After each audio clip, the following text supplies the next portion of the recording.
Of mass to dimension में collision के अंदर में जब body of mass m1 initial velocity u1 से चल रही है, जब दूसरी बॉडी m2 मास m2 u2 वेलोसिटी से चल रही है, after collision they will be moving in different direction making some angle θ1 θ2 with the horizontal. तो वेलोसिटी v1 और v2 के दो कंपोनेंट्स बनेंगे, एक कंपोनेंट बनेगा v1 cos θ1 और दूसरा बनेगा v1 sin θ1, लेकिन दूसरे वाले के लिए भी बनेगा v2 sin θ2 और इसके लिए बनेगा v2 sin θ2. तो यहां पर v2 cos θ2, यहाँ v2 sin θ2, but you can see both sin θ1 and sin θ2 are opposite to each other, but cos θ1 cos θ1 दोनों एक ही डायरेक्शन में. तो according to the law of conservation of momentum, क्योंकि ये क्या है, इलास्टिक कोलिजन है, इलास्टिक कोलिजन में मोमेंटम और इलास्टिसिटी यानी कि काइनेटिक एनर्जी दोनों के दोनों कंजर्व्ड होती हैं. तो इसीलिए पहले लॉ ऑफ कंजर्वेशन मोमेंटम से क्या रिलेशन आएगा, let's see. S, so therefore according to law of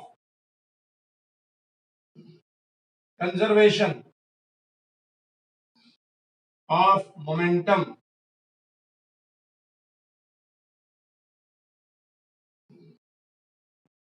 we get, let's see, law of conservation of momentum से हमें क्या मिलेगा, देखो यहां वी गेट इनिशियल वेलोसिटी क्या थी, यहां पर भी वी गेट में पहला लिखें अलोंग एक्स एक्सिस, पहला पॉइंट लिखें अलोंग एक्स एक्सिस,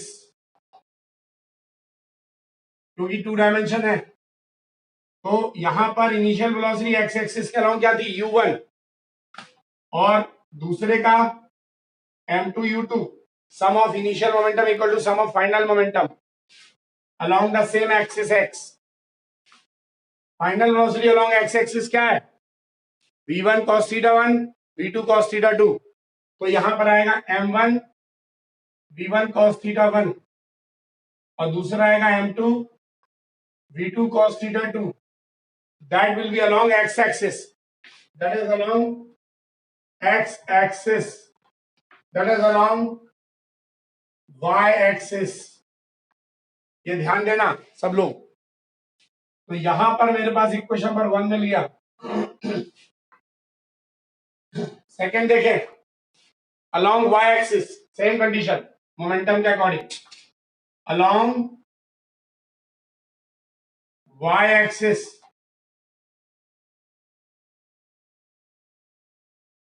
क्या मिलेगा, क्या y axis के along में इनिशियल वेलोसिटी है क्या बॉडी की, नहीं है. तो there is no initial velocity along y-axis initially, that was along x-axis, that's why is does not have any initial velocity along y-axis, that's why is initial momentum will be 0. क्योंकि इसका कोई भी velocity y-axis के along initially नहीं है. तो initial velocity के according इसका इनिशियल मोमेंटम भी 0 होगा along y-axis.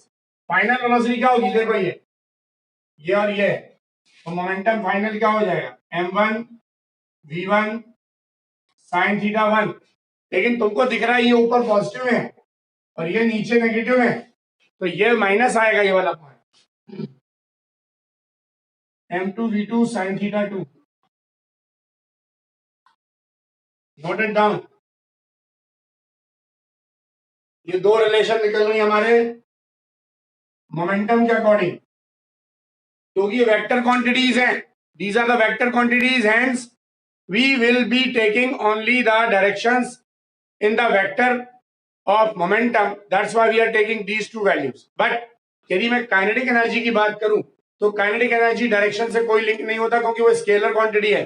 that's why for kinetic energy क्या होगा, it is independent of the axis.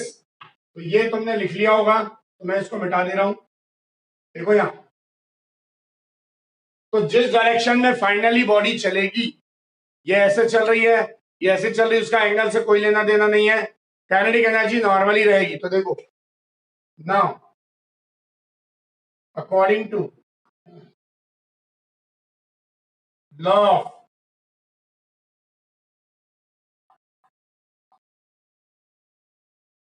Conservation of kinetic energy, we get, law of conservation of kinetic energy से मुझे क्या मिलेगा, we get a relation as kinetic energy initially x axis के along तो यही रहेगी m1 half m1 u1 square half m2 u2 square